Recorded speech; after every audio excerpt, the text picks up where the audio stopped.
Hi, today we're going to be covering God's Not Dead, an unintentionally tone-deaf, unaware, and harmful film, and why, sociologically, I think it ended up the way that it did. And a disclaimer first is that I'm not here to bash on Christianity, like I am a Christian. That's not why I'm doing this. I'm doing this because I think that there's generally a problem in Christian media that it unintentionally continues to undermine itself by creating offensive content and alienating itself from others. So that's why I'm reviewing God's Not Dead in what quote-unquote harsh light I am. So let's get right to it. Christian film God's Not Dead manages to be woefully unaware, tone-deaf, and potentially harmful all at once, and all, I believe, unintentionally. What I will be covering is how the movie deserves those titles, as well as why I think they happened, using what my high school sociology classes taught me. The main issues that I'll be examining are the main plot line, the portrayal of characters, and the misrepresentation of information, which all I think adds in to this sort of paradox that we have going on in God's Not Dead. The first thing I'm going to cover is the main plot line.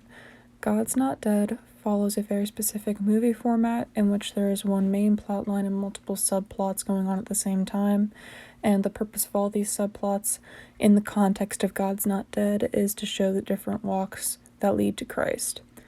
The main plot line revolves around Josh and his philosophy professor. Josh is a Christian and his philosophy professor is an atheist. His philosophy professor starts off his first class by making the entire class denounce God by writing on a slip of paper that God is dead. This, of course, leads to our initial conflict. The conflict is first established because Josh disagrees with this professor openly and is then challenged to a debate to prove the existence of God, or the possibility of the existence of God. And this is worth 30% of his grade. This presents multiple problems. Ignoring the problems with this happening in a philosophy class, where, to my understanding, a major part of your curriculum would be based around philosophers who have discussed the probability of an existence of God, there are also several other problems, the first of which being religious discrimination. Josh goes to what I am assuming is a public college, and this would not be okay. He could go to the dean of students, and this action should be immediately punished. Beyond that, there is the improbability of the fact that of the around 50 students in the college classroom, Josh is the only one who takes issue with it, which is highly unrealistic and, as I said before, improbable. Now, going back to the religious discrimination thing, the school is implied to have been aware this should not be the case. Your religion, whether or not it's Christian, or you're Muslim, or you're Jewish, etc., or you're atheist, should not impact your education. And should the school not take any action, he could easily get legal help, and in my opinion, he could easily sue the school. With this brief synopsis, we can see that there are many problems with the main plot line, all leading into this conclusion that it's unrealistic and it perpetuates this narrative that America is inherently discriminating against Christians, despite the fact that that may or may not be true. And this causes a few problems. The main problem is its effect. It causes two conflicting narratives, one for Christians and one for non-believers. The Christian narrative, simply put, is this: people are blatantly attacking the Christian faith, and Christians need to be able to defend themselves from such attacks, while the non-Christians are given this narrative, while unintentionally. White Christians in America today do not understand or experience religious discrimination and are desperate to make themselves a victim in a story where they are not one. I'd like to clarify briefly that I am specifying white Christians because I looked up the director and the producer and the writer, and to my knowledge they were all white and not people of color, and the majority of the people in the film were white and not people of color. Now, this major issue of narratives brings in two sociological perspectives, the first being the functionalist and the second being the conflict perspective. For the purposes of this video, I will briefly explain the functionalist and the conflict perspective. The functionalist perspective is the belief that everything in society has a use or a function, and the conflict perspective is the sociological belief that everything in society exists to create this conflict where someone is the oppressor and someone is oppressed.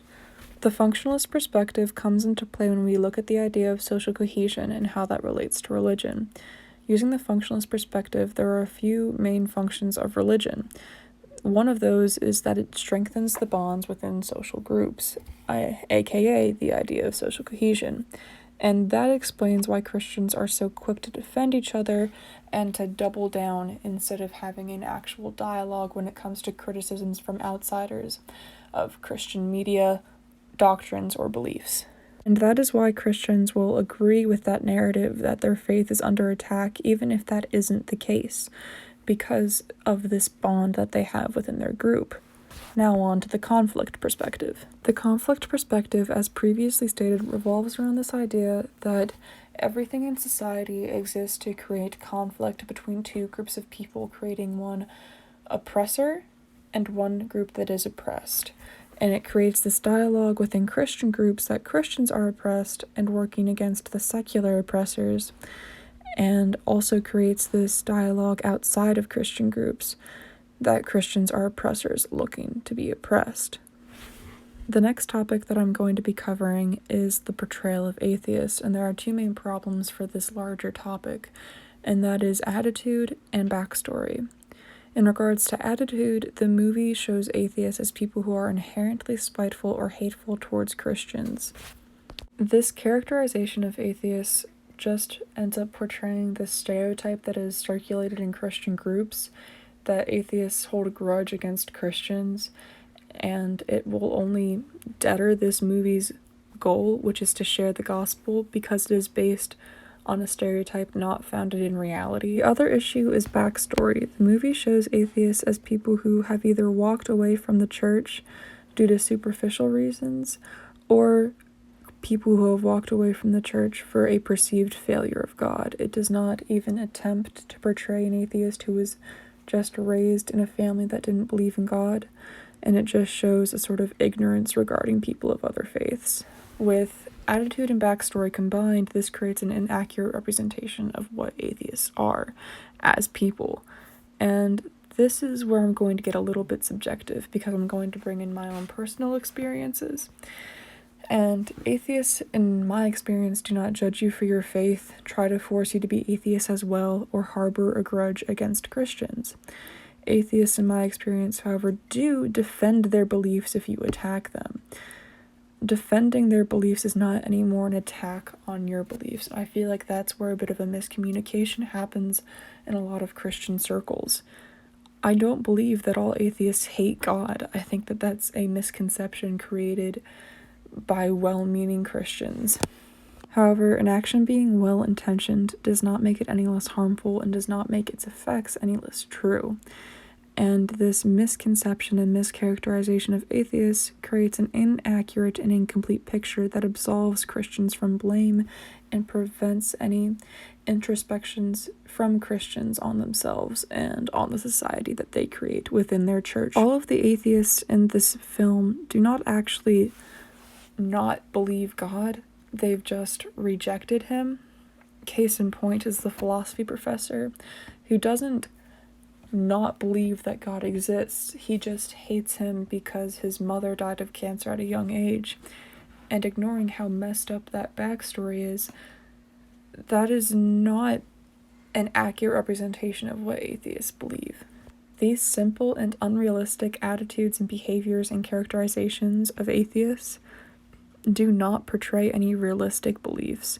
All they do is create a simple solution for Christians and resolve the Christians from any blame, and allow Christians to continue thinking that there is nothing wrong with any of their institutions, even though they themselves are human and therefore inherently sinful according to our own beliefs. And this representation undermines the movie's goal. By making a negative and unrealistic picture of atheists and showing it to Christians, it makes any attempt that Christians might make to reach atheists unlikely to succeed. And it creates this negative stereotype and this bias that will not help the movie reach its goal of evangelism. And to any atheist that sees it, it further puts them on the defense and lessens their willingness to listen to Christians evangelize.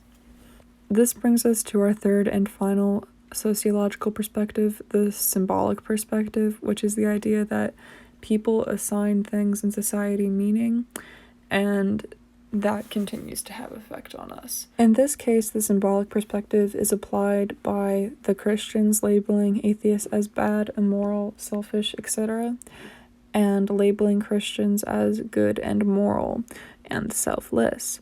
And it just creates further stereotypes that will undermine the movie's goal. This brings me to my third and final point, the poor representation of Islamic beliefs. God's Not Dead focuses on the injustice of Christian beliefs being portrayed as lesser and blatantly wrong. God's Not Dead then doesn't understand the hypocrisy of doing the same thing to Islamic beliefs. It uses multiple stereotypes to quickly and lazily establish a Muslim family and a subplot, and doesn't actually give the character that the subplot follows any characterization besides she is a Muslim girl who is leaving the Muslim faith.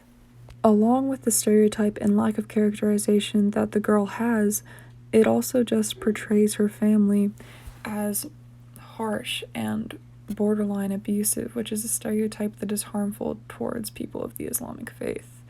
So it does the same thing in the end that the movie is at first claiming is unjust, but now that it's against a different belief system, it's fine. It is hypocrisy at its finest.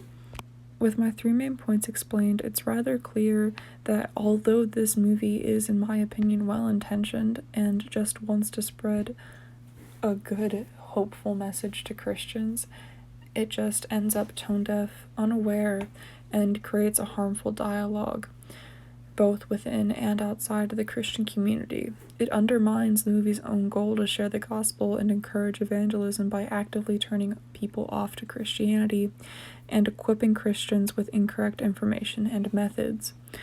It portrays Christians as hypocritical subtextually while also portraying to Christians that people of other faiths are wrong, and all in all, it just makes a mess for everyone. And this is, I believe, a major problem for Christian media. I don't believe it's intentional, and I don't believe that it is something that Christians are actively trying to continue, but it is something that happens nonetheless. And until this problem is solved, I don't think that Christian media will bring people into the faith, and I don't think that it will equip people to defend the faith. So it just creates a harmful cycle. This is just my way of encouraging people to closer examine the works that they put out and the message that they create. Thank you for listening. I hope you have an amazing day.